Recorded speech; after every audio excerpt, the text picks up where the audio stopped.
नमस्कार व्यूअर्स, एक बार फिर से स्वागत है आपका आईएएस पॉइंट के इस चैनल में। और आज हम पढ़ रहे हैं विकास मापन, मेजरिंग डेवलपमेंट। पिछले अध्याय में आपने पढ़ा इकोनॉमिक ग्रोथ और इकोनॉमिक डेवलपमेंट के बारे में पढ़ा। इकोनॉमिक डेवलपमेंट में आपने देखा कि इकोनॉमिक डेवलपमेंट क्या होता है, कि पोषण के स्तर में अगर विकास हो रहा है, स्वास्थ्य सुविधाओं में विकास हो रहा है, स्वास्थ्य स्तर में, शिक्षा के स्तरों में सुधार है, तो ये सब आपका इकोनॉमिक डेवलपमेंट में आता है। इकोनॉमिक ग्रोथ में क्या हो रहा है, नई नई सड़कों का निर्माण हो रहा है, हॉस्पिटल नए बन रहे हैं, स्कूल वगैरह का निर्माण हो रहा है। ठीक है, तो ये चीज़ें पढ़ी थी। तो यहाँ पे विकास मापन में हम एक चीज़ देखते हैं कि विकास को कैसे मापा जाए। क्वालिटी क्वांटिटी एक्सपेक्ट में तो आप विकास को माप सकते हैं।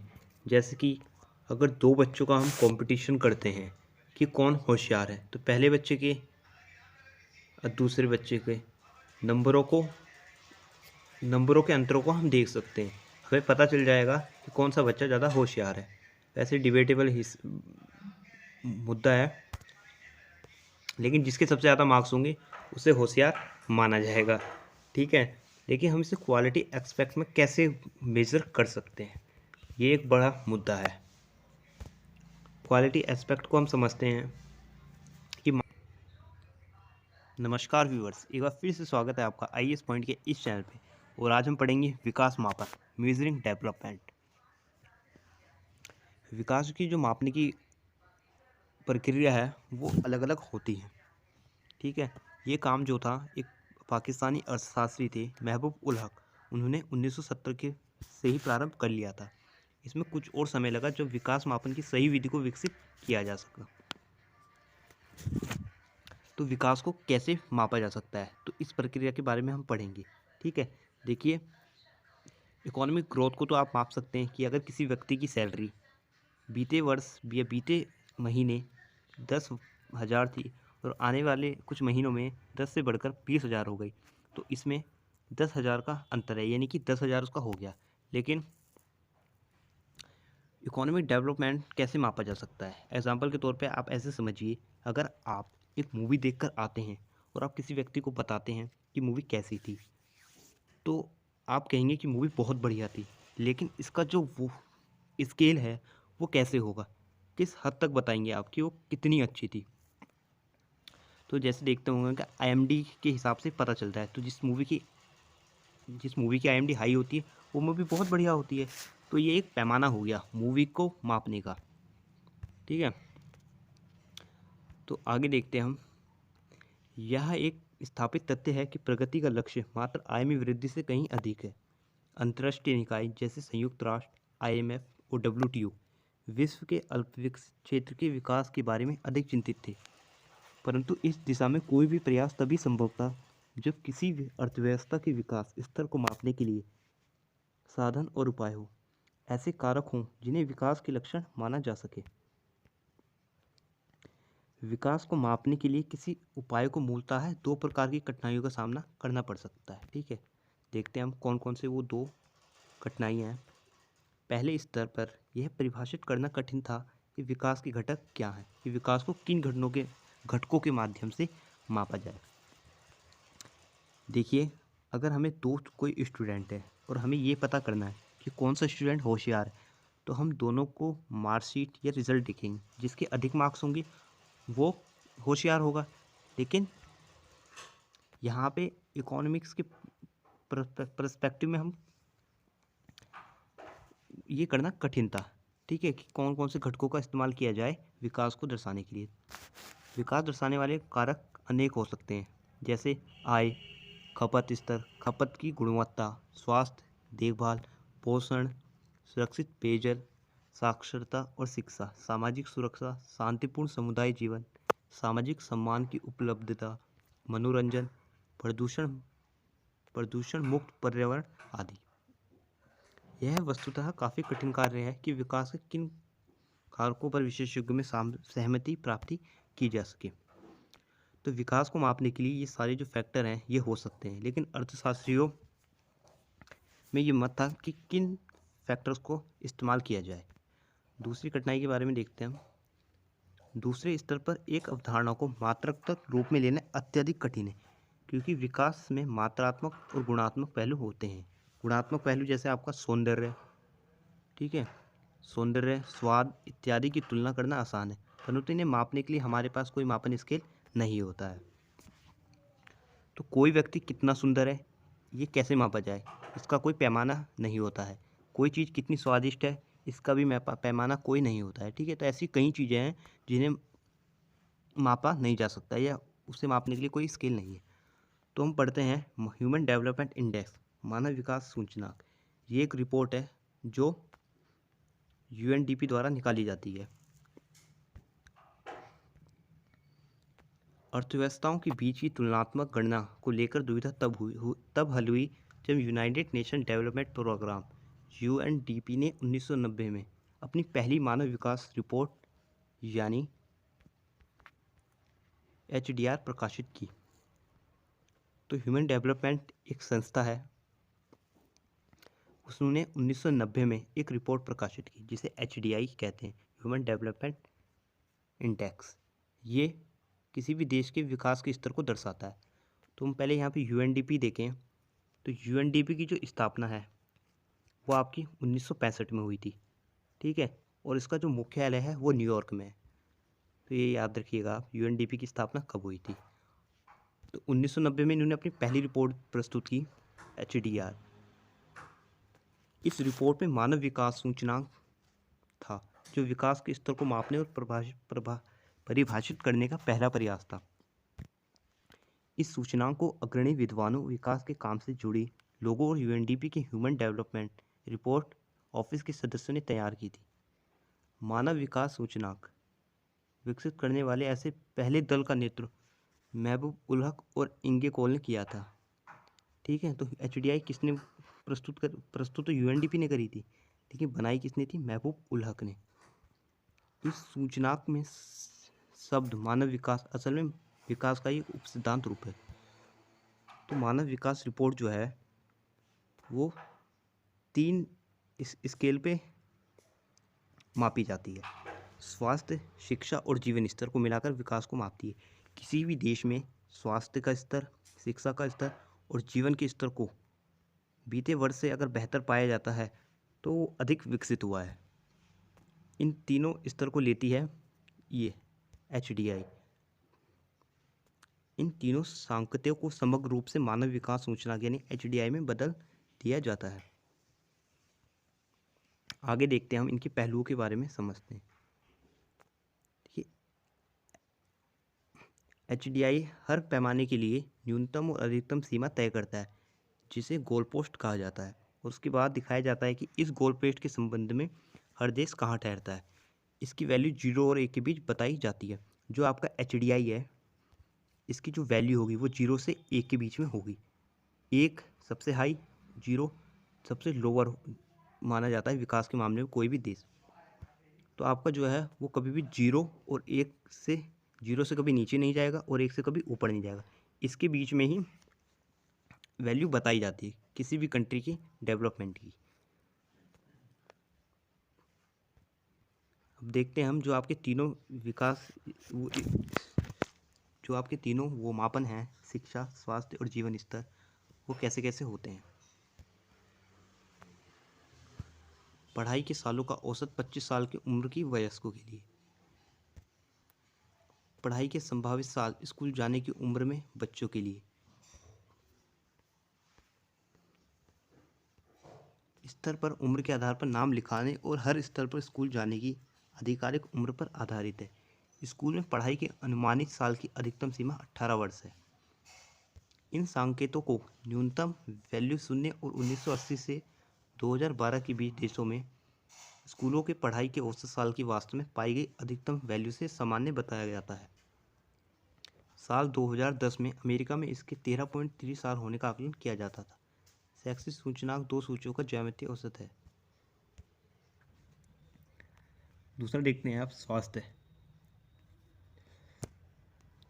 मानव विकास सूचकांक की जन्म घटक की जीवन प्रत्याशा द्वारा मापा जाता है और इसकी गणना न्यूनतम 20 साल और अधिकतम 83.57 साल के आधार पर की जाती है।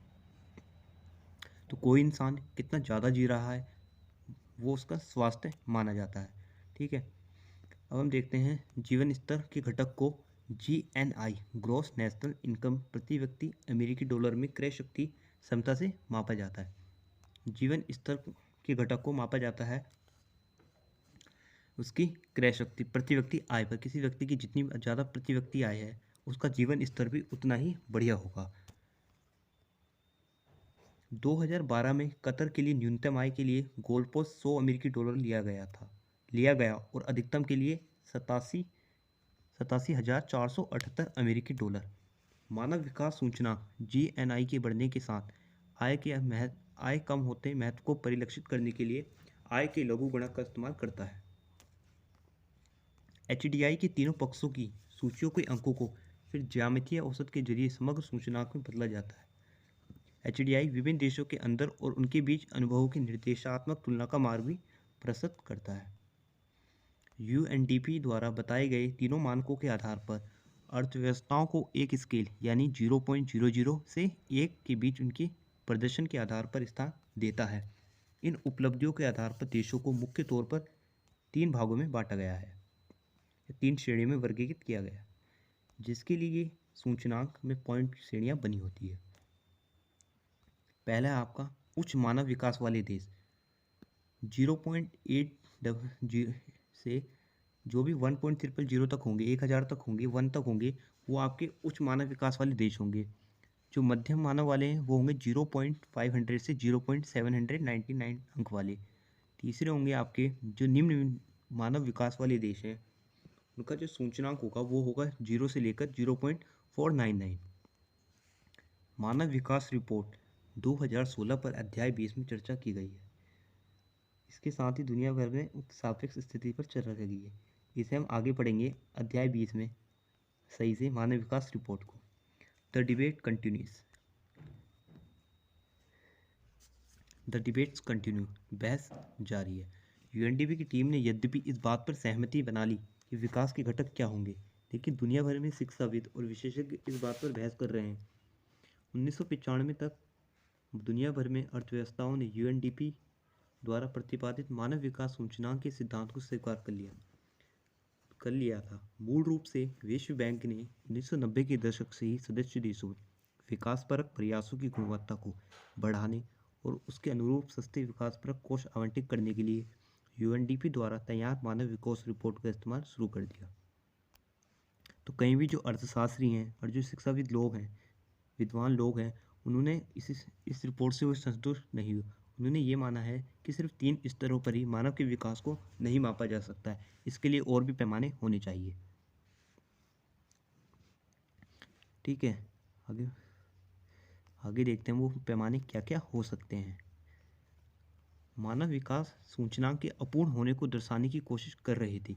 ऐसा ही एक प्रयास 1999 में लंदन स्कूल ऑफ इकोनॉमिक्स के अर्थशास्त्रियों और विद्वानों ने किया, जिन्होंने अपने अध्ययन में बांग्लादेश को दुनिया में सर्वाधिक विकसित राष्ट्र तथा अमेरिका, नॉर्वे, स्वीडन आदि देशों को सूचकांक में सबसे निचले पायदान पर दिखाया।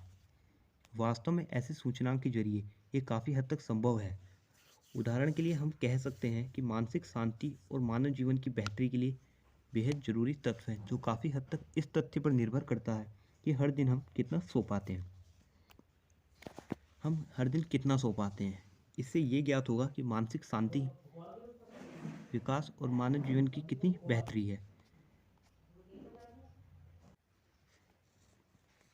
घरों में चोरी या लूटपाट की आशंका पर निर्भर करता है कि हम कितने निश्चित होकर सो सकते हैं, जो दूसरे शब्दों में इस बात पर निर्भर करता है कि इनके ना होने को लेकर हम कितने अस्वस्थ हैं। इसका मतलब अच्छी नींद के बारे में जानने की कोशिश घरों में चोरी और लूटपाट की घटनाओं के आंकड़े से करते हैं। और भी इसमें काफ़ी उदाहरण हैं। वास्तव में मानव विकास सूचकांक को विशेषज्ञ समूह द्वारा विकसित विकास को मापने का एक ऐसा संभव आधार माना जा सकता है जिसे लेकर अधिकतर जानकारों के बीच सहमति है, लेकिन जिन तय पैमानों पर सूचकांक देशों के विकास का आकलन करता है वो वास्तव में कई दूसरे अहम कारकों को छोड़ देता है जो किसी अर्थव्यवस्था के विकास और जीवन स्तर को प्रभावित करते हैं। विशेषज्ञों के अनुसार ऐसे दूसरे कारक जो हमारे जीवन स्तर को प्रभावित करते हैं ये निम्न प्रकार से हो सकते हैं। अर्थव्यवस्था के सांस्कृतिक पहलू, पर्यावरण की शुद्धता और सौंदर्य बोध को लेकर नजरिया, अर्थव्यवस्था के नियम और प्रशासन से संबंधित पहलू, खुशहाली, प्रतिष्ठा और लोगों के विचार, मानव जीवन को लेकर नैतिक परिदृश्य। ये वो और भी ये वो हो सकते हैं, वो और भी ये कारक हो सकते हैं जिनसे जो जीवन के स्तर को प्रभावित करते हैं अर्थव्यवस्था में। ठीक है, अब यहाँ पे दिखा रहे हैं विकास का आत्मविश्लेषण, इंट्रोस्पेक्टिंग डेवलपमेंट। ठीक है, विकास के असली अर्थ को लेकर भ्रम तब शुरू हुआ जब विश्व बैंक और अंतर्राष्ट्रीय मुद्रा कोष अस्तित्व में आए। विशेषज्ञ विकासशील देशों में विकास प्रक्रिया का अध्ययन कर रहे थे। वो विकसित देशों की प्रदर्शन की रिपोर्टों का भी सर्वेक्षण कर रहे थे। एचडीआई में जब पहले 20 स्थान आने के बाद पश्चिमी दुनिया के विकसित देश घोषित कर दिया गया, तब सामाजिक वैज्ञानिकों ने इन अर्थव्यवस्थाओं में जीवन की दशा का मूल्यांकन शुरू किया। ऐसे अधिकार अध्ययन में पाया गया कि पश्चिमी देशों में जीवन में सब कुछ था सिवाय खुशी के। अपराध, भ्रष्टाचार, लूट, फिरौती, मादक पदार्थों की तस्करी, वेश्यावृत्ति, बलात्कार, नरसंहार, नैतिक पतन, यौन विकृति आदि सभी प्रकार के तथाकथित विकार विकसित देशों में बढ़ रहे थे। इसका मतलब था कि विकास उन्हें खुशी, मानसिक शांति, खुशहाली और अच्छे हालात में रहने का अनुभव देने में विफल रहा। ये बाकी आगे थ्योरी है, ये इतना इम्पोर्टेंट नहीं है। आगे हम ये देखते हैं,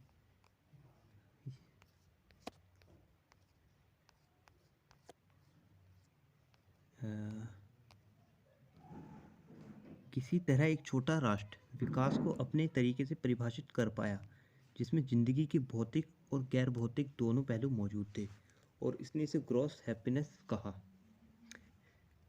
एक छोटा राष्ट्र जो विकास को अपने तरीके से परिभाषित कर पाया, ठीक है, उसने जिंदगी के भौतिक और गैर भौतिक दोनों पहलू को मौजूद किया, ठीक है, और इसे ग्रॉस नेशनल हैप्पीनेस कहा।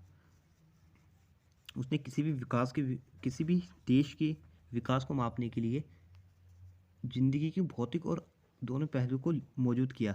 ठीक है, आप पढ़ेंगे आगे से gross GNP, gross national happiness. ठीक है, GNH पढ़ेंगे। कहा ये राष्ट्र Bhutan, gross national happiness. Bhutan Himalaya की गोद में बसा एक छोटा सा और आर्थिक तौर पर नगण्य राष्ट्र है। उसने 1970 के दशक की शुरुआत में विकास को मापने की एक नई धारणा पेश की, ग्रॉस नेशनल हैप्पीनेस। UNDP द्वारा प्रतिपादित मानव विकास के विचार को खारिज किए बगैर ये राष्ट्र GNP द्वारा तथ्यों का लक्ष्य। भूटान 1972 से GNPH का पालन कर रहा है, जिसमें खुशी विकास हासिल करने के लिए निम्नलिखित पैमाने। तो भूटान ने GNH एक नया प्लान तैयार किया विकास को मापने का, GNH। तो उसके 6 यहाँ पे पैमाने हैं और इनसे पता चलता है इस रिपोर्ट के बारे में। ठीक है, उच्च वास्तविक प्रति व्यक्ति आय। ठीक है, किसी व्यक्ति की उच्च वास्तविक अगर प्रति व्यक्ति आय, सुशासन, पर्यावरण संरक्षण, संस्कृति संवर्धन, मूल्यों को समाहित करना। ठीक है, तो ये 4 फैक्टर हैं जिनसे ये रिपोर्ट तैयार की जाती है। तो समझते हैं इन्हें। उच्च वास्तविक प्रति व्यक्ति आय, अगर किसी व्यक्ति की प्रति व्यक्ति आय ज़्यादा है तो वह खुशी होगा। सुशासन देखा जाता है, पर्यावरण संरक्षण देखा जाता है, संस्कृति संवर्धन, मूल्यों को समाहित करना और अध्यात्म को भी शामिल करना, जिसके बगैर प्रगति वरदान की जगह श्राप बनकर रह जाएगी। वास्तविक प्रति व्यक्ति आय के स्तर पर GNH और HDI एक जैसे हैं। हालांकि सुशासन के मुद्दे पर HDI कुछ नहीं कहता। आज इसे दुनिया भर में प्रमोट किया जा रहा है, खास तौर पर जब से 1995 में विश्व बैंक पर अपनी रिपोर्ट लेके आया और सदस्य राष्ट्रों में इसे लागू कराया। पर्यावरण संरक्षण के मुद्दे पर HDI, ह्यूमन डेवलपमेंट इंडेक्स, हालांकि प्रत्यक्ष तौर पर कुछ नहीं कहते, लेकिन विश्व बैंक और संयुक्त राष्ट्र संघ पहले ही सतत विकास की तात्कालिकता को स्वीकार कर चुके हैं। 1990 के दशक की शुरुआत में इस विषय पर अलग से संयुक्त राष्ट्र अधिवेशन भी हो चुका है। इसका मतलब GNH और HDI में मूल अंतर वास्तव में विकास के हमारे विचार में मूल्यों और आध्यात्मिक पहलू को साफ करने के स्तर है। तो बाकी यहाँ पे पूरा जो ये आर्टिकल है ये पूरा हैप्पीनेस के बारे में है, तो इसे आप एक बार पढ़ लीजिएगा यार, ठीक है।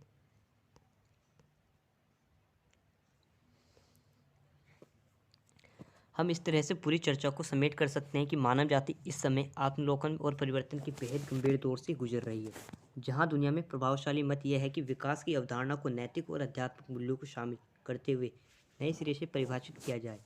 लेकिन अब तक विकास के प्रतिपादकों को ये मानने में संकोच है कि जीवन के एक गैर भौतिक हिस्सा भी होता है और विकास को किसी के साथ जोड़ने के लिए इसे अनुभव किए जाने की आवश्यकता है।